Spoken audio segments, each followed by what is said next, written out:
What's going on, guys? So I'm out here in some scenery.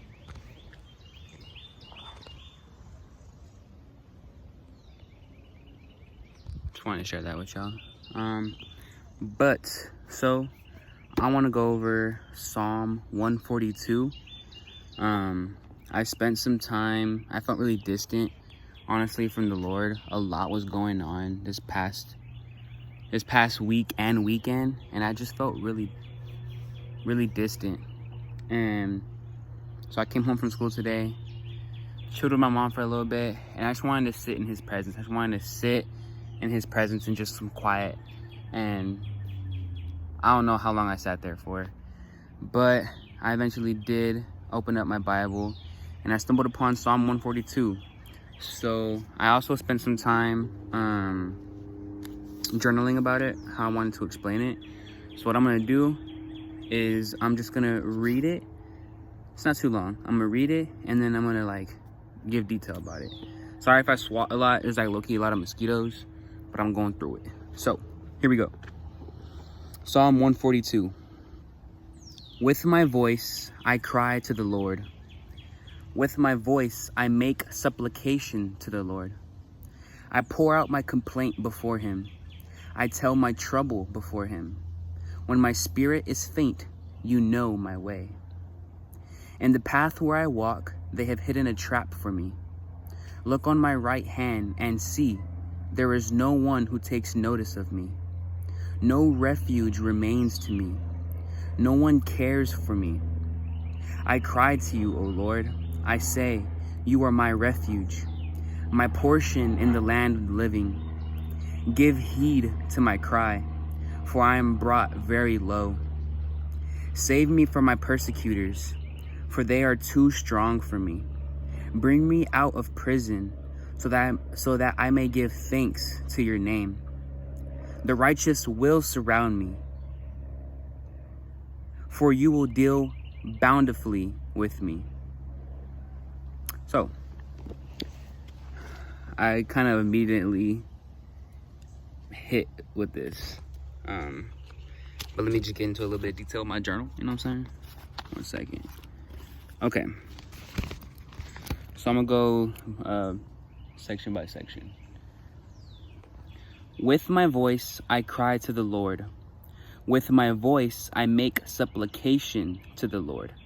So supplication is asking or begging for something humbly.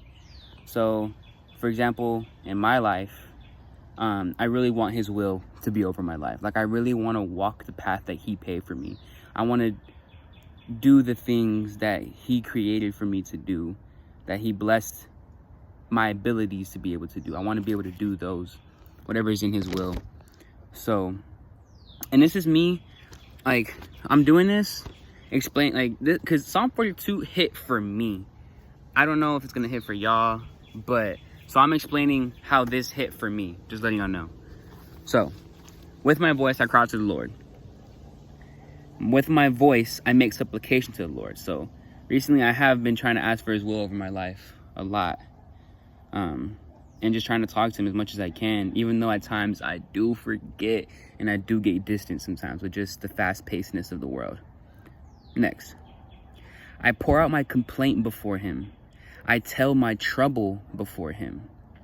So, there's a lot of complaints that you could have possibly in the world. You know what I mean? Whether it's the person who's taking forever in front of you at the line, the slow car, the slow car that's in the fast lane that's going the same speed as the person in the slow lane. For me not wanting to be at school is a big complaint for me. It's I don't want to be here, but I gotta be here. It's it's almost done, but it's a complaint to me. And I don't just stay in that complaint. I don't just have that complaint and just complain about it. I acknowledge the complaint and I bring it to him. I'm like, oh, Heavenly Father, I don't want to be here, but I'm gonna still give him 110%. I just ask that, maybe he has me going through that for a reason, to either see something, learn something, see someone, speak to someone. So I just be bringing that to him. So I pour out my complaints to him. So pour out your complaints to him. He wants to hear you. He loves your voice. I tell my trouble before him. So trouble trouble are situations that may be happening to you, right? So for example, maybe you're having car problems, maybe you don't have enough money for rent, maybe your girl just broke up with you, maybe your boyfriend just broke up with you, some type of trouble that's troubling you, troubling your headspace. Bring those to him. Talk to him about it. Don't just hold it in. Don't just and don't just hold it in, and don't just like saturate in it. Don't just like be so, I don't know if compelled's the right word. Like, don't just let it break you down. Like, bring it to him. Let him, like, speak to him so he can, like, he knows what we need. But sometimes you just gotta ask for it. Sometimes you just gotta talk to him about it. Like, let him in, right? He wants to be a part of our day. Next. When my spirit is faint, you know my way. So faint, meaning weak or slight. And way, as in a path or a manner, right? So when my spirit is weak or faint, you know my way, you know my path, you know the manner in which I am, like, my way, you know, like, my manner of how I'm dealing with things or how my thought process is going, right? So he knows this.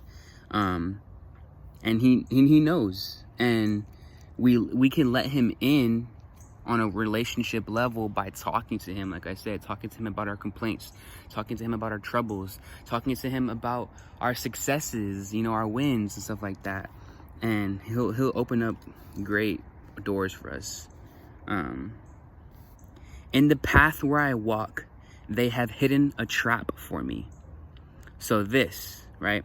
So the path that I walk, even though I feel like I am walking a godly path, that I am walking the path that Jesus paved out for me, the enemy is still trying to plant traps along my way.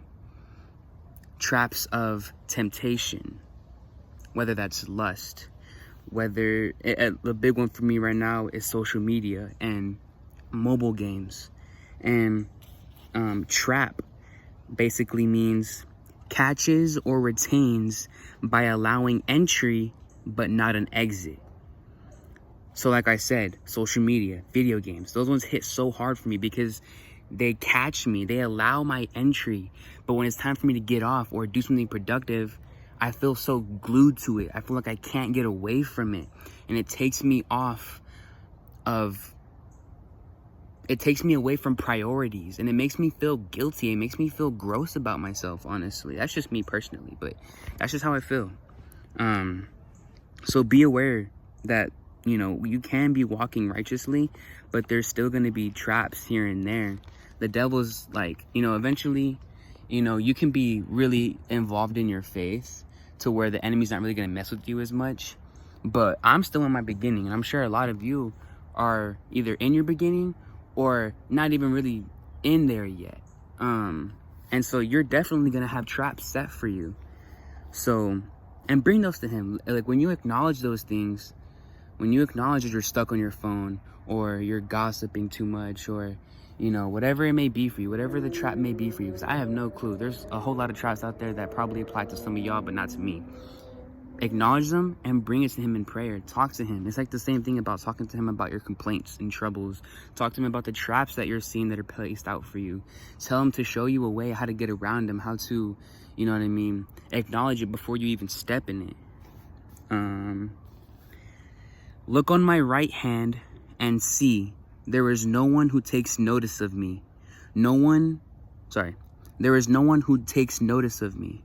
No refuge remains to me. No one cares for me.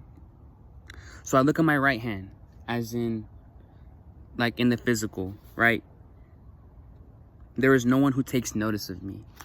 So what I got from this was, what I took away from this is, like, we can be having so many internal dialogue, like, we can face so many battles, whether they're internally or in the physical, right? We can go through so many battles, And it can be so easy to just, like, I remember at one point when I was really struggling a lot, many people didn't really know. You know what I mean? You can either fake it with a smile or just not talk about it, just keep that pressure in, and you're dying inside. You're dying inside, but it doesn't look like that. It's not presented that way to the world, right? And when you're dying inside and you're not talking to no one about it, there's a small bit of you that wants someone to ask or wants someone to take notice, but they can't really because you're not letting them in. You know what I mean? And there's a couple people, you know, who may, you know what I mean, come in, but like it really, yeah, like there is some people who can like, yo, how you doing? And like maybe you open up to them, but that can really go only so far. Like, oops, that can really only go so far. Sorry. So it can feel like no one cares about you sometimes. The battles inside your head can feel so loud. And there's so many people in the world who won't even know it, won't even know about the screams that are going on in here. And it can feel like no one cares. Next. I cry to you, O Lord. I say, okay, real quick. Going back. No refuge remains to me. No one cares for me. Refuge? Refuge means a safe place from trouble. A safe place from trouble. So, no refuge remains in me. No safe place remains in me, right? No one cares for me. So next. I cry to you, O Lord. I say, you are my refuge, my portion in the land of the living. So, that's coming to him in prayer. Coming to him in acknowledgement. You are my safe place, Lord. Though there's so much complaints I can talk about, though there's so many troubles in the world, though there's so many thoughts, though there's so many overwhelming situations going around me when I'm in the world, when I'm at work, when I'm at school, when I'm at the store, you are my refuge. You are my safe place. You are the person that I can come to let go of that, to be away from that, to give that to you and to feel safe, to feel at peace, right? You have to come to him for that though. He is there, but you have to come to him for that. Like I said, I came home from school, tutored my mom for a little bit, and I just sat in quietude. I just sat in my room, pure quiet, and just, Heavenly Father, I invite you into this space. And just sat there. My portion in the land of the living. So portion is like my space or my little half, right? So his refuge, his safe place is your portion in the land of the living, is your safe place specifically just for you. His presence is there just for you in the land of the living, in the land of the world, right? He has that place for you. He is that place for you. Next. Give heed to my cry, for I am brought very low. So heed means to pay attention or take notice of. So take notice of my cries, my troubles, my complaints, for I am brought very low by them, you know? No, it can feel really stressful. And recently it's been kind of a little stressful for me because I'm about to graduate. Real life's about to start for me. And there's all these things that I want to do, whether it's career-wise, just for a hobby, just for family, just for friends, or just for my house, just for my room, just for my mom, just for my dad, for my cousins, for my dog, for myself. It's a lot, and it can just circulate up in here. It can feel so overwhelming, and I keep trying to come to him as much as I can to let go of it. And you can let go of it and then like for a moment be okay, and then it just comes all right back. You know what I mean? You can bring it all right back. And you can be brought very low, right? And so it says, take notice of my cries, for I'm brought very low. Basically inviting him to invite him to come and show you the way you need to go. Like, yes, all these different things are going on in my head, and if you just organize it, it can be a staircase, and you can invite him to tell you, okay, what's that first step I need to take to then get to the next one, to then get to the next one, you know? Save me from my persecutors, for they are too strong for me. So persecutors, they harass or annoy, right? So some persecutors can either be in the physical. Maybe you deal with bullying, or for me, persecutors can be the temptations of my phone, the temptations of my games that are too strong for me sometimes, that hold on to me so tightly and restrict me from doing his will, from doing my priorities first. And so I'm asking him to, like, come to prayer. Save me, Father. Like, I can't do this on my own. They're too strong for me. I need you. I need your strong refuge to guide me, to lead me, to empower me, to fuel me, right? Bring me out of prison so that I may give thanks to your name. So when I hear prison, the first thing I thought about, free me. Bring me out of prison. Sorry, I keep looking at myself and not the camera. Bring me out of prison, right? It can feel like, and recently for me, it's been feeling like a prison up in here. I've been having a lot going on, from graduation to the next steps, like I said. This one girl from my past is just kind of circulating in my head right now, and it's just like kind of annoying, because I can't really just stop the thought, but it's still there. And I see her occasionally at school, so it's just like, bruh, right?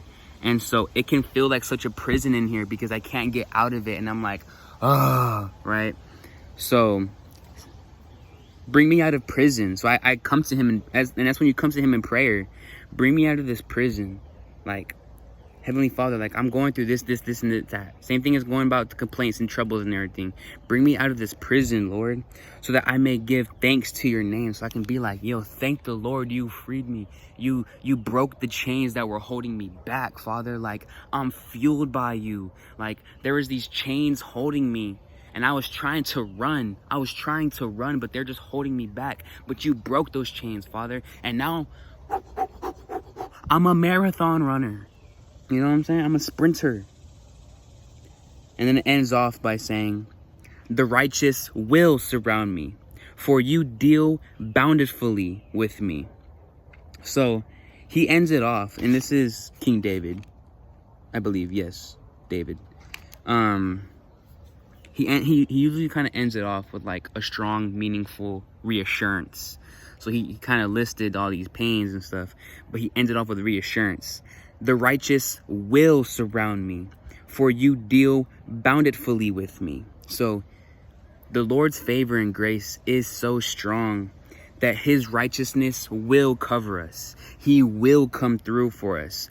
We do have to do some work in the sense of inviting him in to come do that work, but he will, because his grace is so overpowering, and he will deal bountifully with us. And I believe, I didn't write that definition down, but I believe it means like greatly, like he will deal greatly with us, you know what I mean? But yeah, guys, that's Psalm 142. That one really hit for me today. Yeah, it really hit for me, and I'm really thankful, because like I said, I felt so distant, and I'm so thankful that all this momentum just came in, and I was just like, yes. And it's been so hot and humid, and it just decided to be windy today. I think it's gonna be raining soon, and it just decided to be rainy, and I was like, yo, there's a park right next to my house in the woods. Like, I want to go make a video and share this in the woods and feel the wind and hear the leaves move.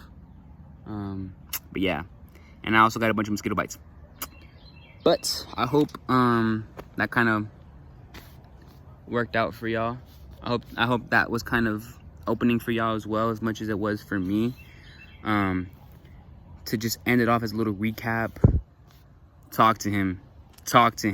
He wants to hear your voice. He delights in hearing you. Come to him.